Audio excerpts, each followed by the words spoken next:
Hello everyone.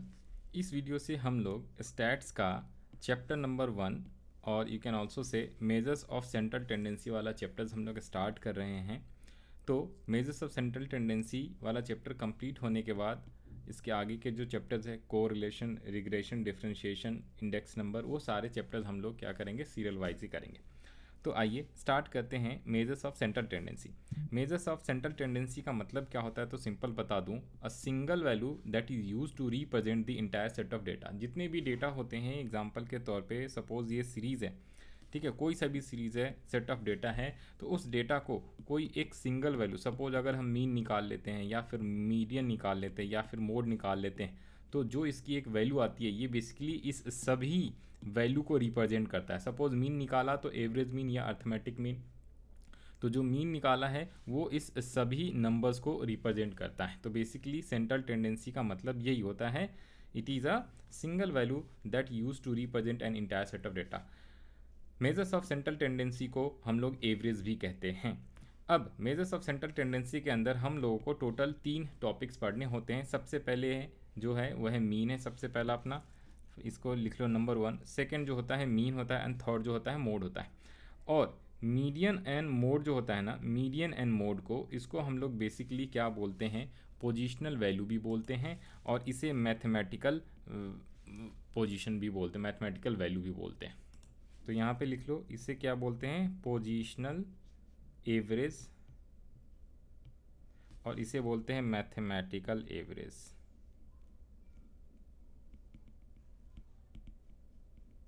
Positional average और mathematical average भी कहा जाता है। मीन को मैथमेटिकल एवरेज और मीडियन एंड मोड को पोजीशनल एवरेज कहते हैं। इसके अलावा मीन के अंदर we have to calculate total 3 types of mean. One is arithmetic mean, जिसको एम भी कहते हैं, geometric mean and harmonic mean. ठीक है, तो आपके सिलेबस में जो भी पढ़ना है वो अर्थमेटिक मीन है, harmonic mean and geometric mean नहीं है, तो इसे हम लोग डिस्कस नहीं करेंगे। बाकी इसके अलग से मैं आपको जो है, जैसे ग्रेजुएशंस और आप कह सकते हो बीकॉम, बीबीए, इन सब में पढ़ना होता है हार्मोनिक और ज्योमेट्रिक मीन, तो इसका जो है अलग से हम लोग जो है लेक्चर जो है इसमें मैं अपलोड कर दूंगा, तो वहाँ से आप देख सकते हो। अब मीन के अंदर सबसे पहले आते हैं हम लोग मीन यानी कि अर्थमेटिक मीन। तो मीन कौन सा, अर्थमेटिक मीन वाला टॉपिक हम लोग स्टार्ट करें। और आप ऐसा भी बोल सकते हो कि जो आपका चैप्टर है अर्थमेटिक मीन, अगर अलग से चैप्टर है तो उसमें आ जाएंगे। तो अर्थमेटिक मीन का मतलब क्या होता है, it define the sum of value of all observation divided by number of observation.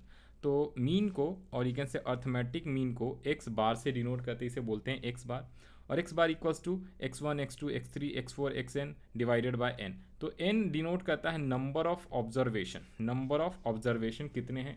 और सिग्मा x का मतलब, सिग्मा का मतलब होता है सम, और x का मतलब ऑल दी ऑब्जर्वेशन जो है ना, x1, x1, x2, x3, xn तक जितने भी है, तो इसको शॉर्ट में summation of x upon n भी कहा जाता है। अब जो फार्मूला होगा ना अर्थमेटिक मीन का, वो टोटल आप यहाँ पे 9 फार्मूला होगा as per types of serieses. तो हर सीरीज़ में 3 फार्मूले होते हैं बिकॉज ऑफ 3 मेथड्स। तो जो पहला मेथड होता है डायरेक्ट, सेकेंड होता है अज्यूम मीन या शॉर्टकट मेथड, थर्ड जो होता है step division method, which is very very important. सबसे ज़्यादा इसी के सवाल आते हैं, क्वेश्चन आते हैं आपके एग्जाम में। तो सबसे पहले हम लोग टाइप्स ऑफ सीरीज देखेंगे, ठीक है, और फिर 1 बाय 1 फार्मूले को डिस्कस करेंगे विद एन एग्जाम्पल। ओके, तो अर्थमेटिक मीन का मतलब मैंने बता दिया, sum of all the observation divided by number of observation, जिसका फार्मूला ये होता है। नॉर्मली मीन का फार्मूला कोई भी पूछे तो सिग्मा एक्स अपॉन एन। अब यहाँ पे ये मैंने बॉक्स छोड़ा हुआ है, तो सबसे पहले टाइप्स ऑफ सीरीज देख लेते हैं कि टाइप्स ऑफ सीरीज कितने टाइप्स के होते हैं और किस टाइप के। बिकॉज अगर आपको टाइप्स ऑफ सीरीज के बारे में पता नहीं होएगा तो आप फार्मूला सही से अप्लाई नहीं कर सकते, because as per types of series ही फार्मूला अप्लाई करते हैं मीन का। तो टोटल 3 टाइप्स होते हैं। एक होता है individual series, types of series जो होता है इंडिविजुअल सीरीज, सेकेंड होता है डिस्क्रीट सीरीज, एंड थर्ड होता है कॉन्टिन्यूस सीरीज। इसको बेसिकली ग्रुप डेटा और अनग्रुप डेटा भी कहा जाता है, बट अभी आपको सिंपली फार्मूले के लिए सिर्फ यही याद रख लेना है, एक होता है इंडिविजुअल सीरीज, सेकेंड होता है डिस्क्रीट सीरीज, एंड थर्ड जो होता है कॉन्टिन्यूस सीरीज। इंडिविजुअल सीरीज का मतलब क्या होता है, तो देखो जब क्वेश्चन में सिर्फ और सिर्फ एक्स की वैल्यू दी होती है, सिंगल डेटा दिया होता है, that is called individual series. Simple word में बोलूँ तो जैसे ये है एग्जाम्पल नंबर 1, ये है एग्जाम्पल 2, ये दोनों सेम ही एग्जाम्पल है, फर्क ये है ये कॉलम वाइज दिया हुआ है, ये रो वाइज दिया हुआ है, ठीक है। तो चाहे रो वाइज हो चाहे कॉलम वाइज हो, आपको आइडेंटिफाई करने आना चाहिए कि which type of series is given in the question, because as per this series we will apply formula of arithmetic mean. तो इंडिविजुअल सीरीज में सिर्फ एक ही डेटा होता है, ठीक है। डिस्क्रीट सीरीज में क्या होता है, आपका दो दिया रहेगा, जैसे एक होता है मार्क्स और एक है number of students. Number of students is also known as frequency which is denoted by small F, and marks को एक्स से डिनोट करते हैं जो मेन डेटा होता है। तो आप देखोगे यहाँ पे समझा देता हूँ, जैसे 5 सब्जेक्ट्स हैं, 5 सब्जेक्ट में बहुत सारे स्टूडेंट्स हैं, तो स्टूडेंट्स के नंबर जो हैं इतने इतने आए हैं, जैसे इकोनॉमिक्स में 50, एसएसटी में 60, इंग्लिश में 70, साइंस में 80 और मैथ्स में 90।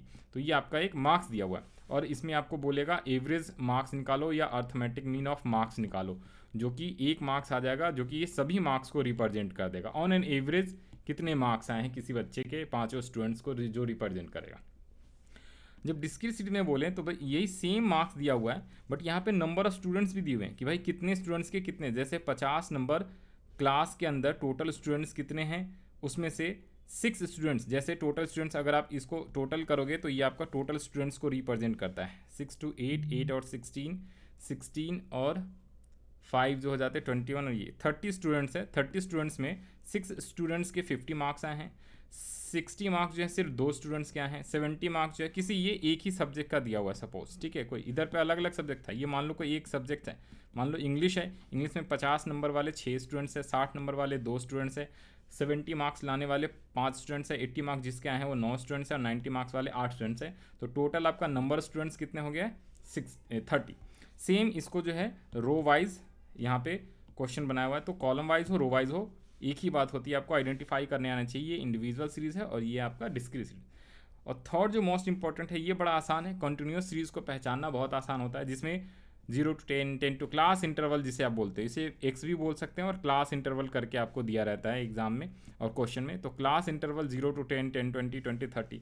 इसके अलावा less than, more than series, ठीक है, और आपका एक्सक्लूसिव, इंक्लूसिव, मिड वैल्यू, वो सारे जितनी भी है ना क्लास इंटरवल टाइप जो दिया रहेगा आपका क्वेश्चन में, क्लास इंटरवल जो भी दिया रहेगा, ठीक है, तो वो सारे के सारे कॉन्टिन्यूस सीरीज के अंदर कवर होते हैं। और इधर पे नंबर ऑफ स्टूडेंट्स होता है विच is denoted by sigma, which is denoted bye frequency यानी कि एफ, ठीक है। तो ये आपका हो गया 3 टाइप्स के सीरीज, आप यहाँ से अच्छे से देख लो। इंडिविजुअल सीरीज में सिर्फ एक्स होता है, डिस्क्रीट सीरीज में एक्स और एफ दोनों दिया रहता है, और कॉन्टिन्यूस में तो क्लास इंटरवल करके दिया रहता है और नंबर स्टूडेंट्स रहते हैं। तो ये हमने टाइप्स ऑफ सीरीज पहचान लिया। अब as per types of series, ठीक है, 1 by 1 हम लोग क्या करेंगे, सबसे पहले इंडिविजुअल सीरीज का। तो आज के लेक्चर्स में हम लोगों ने बेसिक चीज़ें पढ़ी, और साथ में इंडिविजुअल सीरीज के तीनों जो मेथड होते हैं उसके एक एक एग्जाम्पल करेंगे। तो यहाँ पे आ जाओ जी, जो मीन का जो फार्मूला है, तो ये है आपका अनग्रुप डेटा और ये होता है ग्रुप डेटा। अनग्रुप में सिर्फ इंडिविजुअल सीरीज, जिसको इंडिविजुअल सीरीज कहते हैं। ग्रुप डेटा में क्या होता है ना, नंबर स्टूडेंट दिया रहेगा जिसे फ्रीक्वेंसी भी कहते हो। तो ग्रुप में discrete series and continuous series होते हैं, ओके। और टोटल मीन कैलकुलेट करने के 3 मेथड है, तो सभी सीरीजेस को 3 मेथड से हम लोग सॉल्व करेंगे। तो सबसे पहले हम लोग फार्मूला लिख लेते हैं किसका, इंडिविजुअल सीरीज का। जो इंडिविजुअल सीरीज है ना उसका फार्मूला हम लोग लिख लेते हैं। तो यहाँ पे एक्स मीन, तो मीन को एक्स बार से डिनोट करेंगे, और इसका simple formula sigma x upon N होता है, ओके। वो जो आई यहाँ पे आई करके और एन करके वो सब लिखा रहता है ना, वो सब लिखने की आपको ज़रूरत नहीं है। वो बेसिकली क्या होता है वो उसके बारे में हम लोग यहाँ पे डिस्कस नहीं कर रहे। नॉर्मली आप सिंपल ये लिखोगे तो भी आपका आंसर सही माना जाएगा। सेकेंड जो फार्मूला होता है ना अज्यूम्ड मीन या शॉर्टकट मेथड के अंदर, तो नाम से जाहिर है ए फॉर अज्यूम मीन, तो आपको क्या करना पड़ता है, ए प्लस सिग्मा डी अपॉन में एन हो जाता है। यहाँ पे आपका ए अज्यूम मीन आ गया और डी इज़ डिफ्रेंसिएशन। तो यहाँ पे ए तो लेट करना होता है, ठीक है, नीचे में लिख देता हूँ, ए इज़ बेसिकली लेट करना पड़ेगा। ए को कोई भी आप अपने हिसाब से नंबर ले सकते हो, और जो डी निकालना होता है, जो एक्स होता है मेन डेटा, उसमें से ए को लेस कर करके सॉल्व किया जाता है, कैलकुलेट किया जाता है। Step deviation method is very very important. इसमें ए प्लस सिग्मा डी की जगह डी डैश आ जाता है, और यहाँ पे नीचे डिवाइड बाय एन और मल्टीप्लाई विद सी। अब ये डी डैश कैसे निकालते हैं, तो डी डैश इक्वल्स टू होता है डी अपॉन में सी, और सी क्या होता है, सी को भी लेट करना पड़ता है। सी इज़ बेसिकली कॉमन डिफरेंस। सी क्या होता है, कॉमन डिफरेंस होता है, कॉमन डिफरेंस, जिसे आप लोग लेट करके निकालते हो। इसको भी अपन ऊपर लिख लेते हैं हम लोग, ठीक है। तो कॉमन डिफरेंस भी कैसे लेट करना पड़ता है, सी और ए को लेट करते हैं। A for assumed mean, assumed mean जो कि आप कुछ भी अज्यूम कर सकते हो, और कॉमन डिफरेंस जो डी जो आता है डी में वो वैल्यू हमें लेना है जो सब डी जो है डिवाइड हो जाए ईच डी जो डेविएशंस आया है। तो इसके लिए हमें कॉमन डिफरेंस अपने हिसाब से कुछ भी आप अज्यूम कर सकते हो, बट उससे सारे डी डिवाइड होना चाहिए। और यहाँ पे आप ऐसे भी लिख सकते हो x माइनस ए अपॉन में c is also known as D dash. तो ये हमारा जब क्वेश्चंस करेंगे वहाँ पे सॉल्व आएगा। तो फर्स्टली मैंने आपको 3 फार्मूला बताया, x mean equals to sigma x upon N. Assume mean के अंदर मीन निकालने के लिए a plus sigma D upon N, and shortcut के बाद आता है स्टेप डेविएशन, तो थर्ड में a plus sigma D dash upon N into C. ये बेसिकली क्या होता है स्टेप डेविएशन। जैसे जैसे क्वेश्चन में क्या होता है, जैसे बड़ा डेटा आ जाता है ना 2 लाख 4 लाख 20,000 10,000, तो हम वैसे वैसे क्या करते हैं स्टेप डेविएशन मेथड पे आते हैं, तो उससे क्या हो जाती है कैलकुलेशन आसान होती है। आइए ज़रा यहाँ पे देखते हैं। तो सबसे पहले अब यहाँ से हमारा स्टार्ट हो रहा है क्या एग्जाम्पल, तो यहाँ से आप ध्यान से देखना। तो सबसे पहले इंडिविजुअल सीरीज़ पे आ गए हम लोग। इंडिविजुअल सीरीज़ में सबसे पहला कौन सा है डायरेक्ट मेथड। तो यहाँ पे मैंने आपके लिए एग्जांपल लिखा हुआ है, जैसे वही सेम ऊपर में जो एग्जांपल था। सब्जेक्ट टोटल 5 है, इकोनॉमिक्स SST इंग्लिश साइंस और मैथ्स। मार्क्स दिए हुए हैं आपके कितने 50 60 70 80 और 90। तो ये आपके मार्क्स दिए हुए हैं। अब यहाँ पे आपको क्या करना है मीन निकालना है कौन से मेथड से, तो आपको निकालना है डायरेक्ट मेथड से। तो सबसे पहले आप क्या करोगे यहाँ पे नीचे में फार्मूला लिखोगे और यहाँ पे टोटल के लिए आप जगह छोड़ दिया करना, ठीक है जी। तो सबसे पहले हम लोग क्या करेंगे फार्मूला लिखेंगे। तो फार्मूले में क्या X mean equals to summation of X upon में एन। इसे आप क्या बोलते हो sum of all observation, sum of all observation divided by total number of observation, ठीक है जी। तो ये होती है। तो ये इसे आप इस टाइप से भी बोलते हो, सम का मतलब सिग्मा, अब यहाँ पे ऐसे लिखो ना, हाँ सम का मतलब है x1 x2 x3 x4 और डैश xn। तो यहाँ पे टोटल 5 है, तो divide by n, divide by n। तो ये जो है ना ये बेसिकली n1 है, n कह रहा हूँ, x1 x2 x3 है, ये x1 x2 x3 x4 x5 ये वही है, समझ के बात को। तो इन सबको हमें ऐड करना होता है, इन सबको अपने को क्या करना है ऐड, यही आपका x1 x2 x3। तो इसे ही हम लोग सिग्मा x बोलते हैं। और इनका मतलब कितने नंबर्स हैं, तो टोटल नंबर है 5, नंबर ऑफ ऑब्जर्वेशन, ठीक है। तो इसे जब आप टोटल कर लोगे तो ये कितना आ जाएगा आपका, इसे आप ऐड कर लो फटाफट। तो 50 + 60 110 180 260 एंड ये 350, this is called sigma x। तो जब आप वैल्यू पुट करोगे x मीन का तो 350 और n अपना कितना है, तो n है यहाँ पे हमारा 5, तो 5 से डिवाइड कर दो, मतलब टोटल सब्जेक्ट कितने हैं 5, नंबर ऑफ ऑब्जर्वेशन। तो ये आ गया आपका 15 और मार्क्स दिया हुआ है, तो आप यहाँ पे मार्क्स में आंसर लिख लोगे। This is your solution. तो डायरेक्ट मेथड से सिंपल है, इन सबको टोटल करा और डिवाइडेड बाय n, 1 2 3 4 5 5 सब्जेक्ट्स हैं तो डिवाइड बाय n कर दिया, तो ये आपका मार्क्स आ गया। अब हम बात करते हैं सेम क्वेश्चंस को अगर मैं शॉर्टकट या अज्यूम मेथड से कैलकुलेट करूंगा, सेम क्वेश्चन को शॉर्टकट और अज्यूम मेथड से हम लोग सॉल्व करेंगे तो आंसर विल बी सेम। अभी जो 15 मार्क्स आया ना वही 15 मार्क्स ही आएगा, ठीक है, विच रिप्रेजेंट्स 15 मार्क्स क्या करेगा इन सभी को रिप्रेजेंट करता है। 15 आया था 50 आया था, नहीं 15, नहीं यहाँ पे गलती हो गई क्या, 15 45 15 1 जा 15 15 2 जा 30, ये 350 है ना। ओके एक बार टोटल कर लेता हूँ, 50 + 60 + 70 + 80। कैलकुलेशंस का आप ध्यान रख लेना गलत ना होने पाए। 350 डिवाइडेड बाय अगर आप 5 करते हो तो ये आता है 70, तो ये 15 कहाँ से, हाँ 5 था ना, तो ये आपका 70 मार्क्स आया। तो 70 मार्क्स क्या हो गया, एक तरीके से मीन मार्क्स है, कहने का मतलब एक कोई स्टूडेंट्स है जिसके अलग अलग सब्जेक्ट्स में अलग अलग मार्क्स आए हैं और ऑन एन एवरेज देखा जाए तो क्या है उसके मीन मार्क्स जो है 70। तो हर सब्जेक्ट में एक तरीके से 70 मार्क्स, 5 सब्जेक्ट है तो टोटल 350 इसके मार्क्स आ जाएंगे, बट एक्चुअल में उसके मार्क्स अलग अलग आए। ये ऑन एन एवरेज जो है एक सब्जेक्ट में 70 मार्क्स ये रिप्रेजेंट करता है।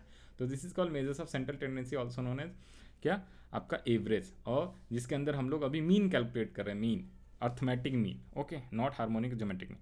अब सेकेंड की बात करते हैं तो सेकेंड आपका जो है शॉर्टकट मेथड है, ठीक है। शॉर्टकट मेथड ये थर्ड वाला सेकेंड है। शॉर्टकट मेथड सेम है, सब्जेक्ट का नेम दिया हुआ है आपका economics SST English science maths और सेम मार्क्स है, ओके। तो इसका फार्मूला क्या होता है, तो इसका फार्मूला होता है सिग्मा, सिग्मा कह रहा हूँ sorry, A + sigma D upon N. और यहाँ पे हमें क्या करना पड़ेगा, सबसे पहले अपने को लेट ए करना है, ए अज्यूम इन। तो अज्यूम इन, अब यहाँ पे ध्यान देना ज़रा, ये अज्यूम इन क्या है, आप क्या करोगे, इसी में से कोई एक लो, चाहे आप 90 लो, 70 लो, 60 लो, 50 लो। आप चाहो तो इसके बाहर का भी कोई भी ले सकते हो, 1000, 100, 200, सर पॉइंट में 205, 1000.6, 99.5, 90.6, जो मर्जी अज्यूम इन आप ले सकते हो, सभी से आंसर सेम आएगा। तो ऐसा नहीं है कि आपको इसी में से लेना, एक्चुअली हम इसी में से इसलिए लेंगे और कोशिश करेंगे मिडल वैल्यू, क्योंकि इससे ना कैलकुलेशन आसान होगा। क्योंकि हमें कैलकुलेट क्या करना होता है, डी, तो D equals to X minus A निकालना है, तो अपने को माइनस माइनस करना है। तो 50 में से अगर मान लो 9990 माइनस करोगे तो ज़्यादा बड़ा डेटा आ जाएगा, सॉल्व करने में दिक्कत हो जाएगी। But step deviation and shortcut method ही नाम है, जिससे हमें कैलकुलेशन आसान हो। तो हमें खुद से वैसा वैल्यू मानना चाहिए जिससे आसानी से सब माइनस हो जाए। तो हम 70 लेंगे, 70 लेने से क्या होगा, इसी में से एक लेने से एक की वैल्यू 0 आएगी, तो और कैलकुलेशन में आसान हो जाता है। बट आप चाहो तो 100 भी ले सकते हो, 900, कुछ भी ले सकते हो, क्या ना, कुछ भी, पॉइंट, डेसिमल, कुछ भी, सबसे आंसर सेम आता है। ओके, तो ज़रूरी नहीं है कि इसी में से लेना, बट हमें लेना चाहिए इसी में से और मिड वैल्यू। तो हमने लेट करना है किसको, हमने लेट किया है 70। आप 60 को भी कर सकते हो, 50, कुछ भी कर सकते हो, सबसे आंसर सेम आएगा, कैलकुलेशन का फ़र्क होगा। तो हमने ए को अज्यूम लेट कर लिया है 70, अज्यूम मीन इज 70। अब हमें डी निकालना है विच इज़ एक्स माइनस ए।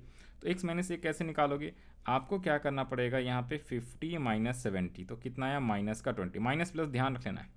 फिर से 60 माइनस 70, तो माइनस का 10, 70 माइनस 70, तो ये आएगा आपका 0, 80 माइनस 70, तो ये आया 10, 90 माइनस 70, तो ये आपका 20। अब अपने को सिग्मा डी चाहिए, तो हम इसका टोटल कर लेंगे, सम टोटल, और सिग्मा डी हमारा कितना आ जाएगा, तो ये आ गया 0। कोई दिक्कत वाली बात नहीं, 0 आए, चाहे माइनस में आए चाहे प्लस में, सिग्मा डी कुछ भी आ सकता है। ये जो सिग्मा डी है आपका, ये कुछ भी आ सकता है। Sigma D can be 0, sigma D can be negative, and sigma D can be positive, ये कुछ भी हो सकता है। ओके, तो इसमें कोई दिक्कत वाली बात नहीं है, आपका आंसर फिर भी वही आएगा। अब फार्मूले में पुट कर लो, तो ये ए जो लिया है आपने 70, सिग्मा डी 0 आ गया है, एन है आपका 5, यहाँ पे एन कितना है, तो एन आपका बेसिकली 5 था, ये हमने लेट नहीं किया, ये 5 है, तो फिर से 70 मार्क्स आ गया आपका। अगर आप चेक करोगे तो आंसर आपका क्या है, 70 मार्क्स अज्यूमिंग मेथड में और 70 मार्क्स डायरेक्ट मेथड से भी सेम आंसर आएगा, क्योंकि क्वेश्चन सेम ही है, मेथड अलग अलग। आपके एग्जाम में कोई एक ही मेथड, आपके क्वेश्चन बेसिकली एग्जाम में क्वेश्चन कोई एक ही मेथड का पूछता है, और ज़्यादातर बेसिकली आपसे ये क्या कहते हैं, इंडिविजुअल सीरीज़ के तो एमसीक्यू में आ सकता है, बिल्कुल आ सकता है, और जो डिस्क्रीट सीरीज़ का होता है which is by step deviation method, तो वो ज़्यादातर क्वेश्चन आता है। और आपका जो है डिस्क्रीट सीरीज और कॉन्टिन्यूस सीरीज दोनों के क्वेश्चन आ जाते हैं, तो यहाँ पे आ जाओ। बट सीखना हमें सारे हैं, तो इसलिए हम लोग सीख रहे हैं। और आज का ये लास्ट टॉपिक है, स्टेप डेविएशन मेथड से सेम क्वेश्चंस को करें। तो सबसे पहले स्टेप डेविएशन मेथड का फार्मूला क्या है, बाकी जो डिस्क्रीट सीरीज़ के तीनों मेथड से हम लोग नेक्स्ट वीडियो में देखेंगे, तो वो भी वीडियो आपकी डली हुई, आप चाहो तो देख सकते हो। तो यहाँ पे सिग्मा डी डैश अपॉन में एन इंटू सी, इसमें भी आपको क्या करना पड़ेगा बच्चों, लेट करना पड़ेगा ए सबसे पहले। तो लेट ए सेम, अब इस बार ऊपर में आपने 70 माना था, इस बार मैं जानबूझ के किसे मान रहा हूँ, 80 को मान रहा हूँ, लेट ए। और इससे भी आंसर मैं आपको कैलकुलेट करके दिखाऊंगा, सेम आएगा, तो आप किसी को भी लेट कर सकते हो। ओके, तो ये ध्यान रख लेना, हमने इसमें 70 को लेट करा था, 70 को लेट किया था। ओके, तो यहाँ पे आ जाओ जी, आप चाहो तो 100, 200 ये भी ले सकते हो, इससे भी आपका आ जाएगा। अब चेक करो, यहाँ पे ए हमने यहाँ पे लेट कर लिया और एन अपना 5 है। अब अपने को क्या निकालना है, डी, तो D equals to X minus A होता है, इस बार अलग अलग आएगा। तो आ जाओ जी, डी निकालो, तो 50 माइनस 80, माइनस का 30, 60 माइनस 50, ये 60 माइनस 50 क्यों, 80, 70 माइनस 80, सबको क्या करना है, 80 माइनस करना है सभी में, और 90 माइनस 80, तो प्लस का 10, 0, ये माइनस 10 और माइनस 20। ओके, अब हमें इस बार क्या करना है, डी डैश भी निकालना है। तो डी अपॉन में सी होता है, सर सी क्या है, सी भी लेट करना पड़ता है। अब चेक, यहाँ पे सी इज़ कॉमन डिफरेंस, चेक करो 30, 20, 10, 0 और 10, ये माइनस प्लस है। तो हम कौन सी वैल्यू लें जिससे क्या हो, ये सारे वैल्यू डिवाइड हो जाए, ठीक है। तो अपने को क्या करना है, सी वैसी वैल्यू लेनी है, कॉमन डिफरेंस का मतलब जो इन सब में कॉमन हो, तो 2 भी ले सकते हो, 5 भी ले सकते हो आप, 10 भी। तो आसान इज 10 लेंगे तो ये डी डैश की वैल्यू छोटी छोटी आएगी, जिससे और कैलकुलेशन आसान होता है। तो हम लोग सी लेट करेंगे क्या, 10। तो ये दो चीज़ें अपने को लेट करना होता है, ए एंड सी, एन तो गिवन रहता है। ओके, तो अब डी डैश निकालेंगे तो सभी को डिवाइड कर दो, तो -30 डिवाइडेड बाय 10, ये आया -3, वैसे ये -2 आएगा, ये -1 आएगा, ये 0 आएगा और ये +1 आएगा। ओके, अब ये जो आ गया, अब इसमें क्या करना है आपको, यहाँ पे मीन आ गया है, अब आप यहाँ पे इसमें वैल्यू पुट कर लो। तो ए है आपका 80 प्लस सिग्मा डी डैश जो है आपका, ये इसका टोटल कर लो। तो सिग्मा डी डैश जो है ये आपका हो जाएगा कितना, 1 कैंसिल, तो -5 अपॉन में 5, और आप इसको n जो है, c आपने लिया है 10, तो इसे 10 कर लो। तो 80 -50 अपॉन में 5, तो ये आप चाहो तो यहाँ पे भी कैंसिल कर सकते थे, तो एग्जैक्टली 80 - 10 आ जाएगा ये। ठीक है, यहाँ पे भी आप कैंसिल कर लो तो ये आपका 70 मार्क्स जो है क्या आ गया है, ये आपका मीन की वैल्यू आ गई है 70 मार्क्स। तो सेम आया जो आपका शॉर्टकट और स्टेप डेविएशन मेथड और डायरेक्ट मेथड में आया था। तो तीनों में बिकॉज ऑफ सेम क्वेश्चन है। ठीक है, तो अगर सेम क्वेश्चन आपको 3 मेथड से पूछता है तो आंसर आपको ऐसे निकालना है, और अलग अलग क्वेश्चन पूछेगा, कोई एक ही मेथड पूछेगा ज़्यादातर, तो उस हिसाब से आप सॉल्व कर दोगे। तो आई होप आपको ये सारी चीज़ें समझ में आ गई होंगी। तो आज वाले वीडियो में हम लोगों ने इंडिविजुअल सीरीज़ के तीनों मेथड से सॉल्व करा questions, also known as ungroup data. Next video में आपको मिलेगा डिस्क्रीट सीरीज वाला, और उसके नेक्स्ट में आपको कॉन्टिन्यूस सीरीज के तीनों मेथड। तो आई होप आपको ये समझ में आया होगा। Thank you for watching this video.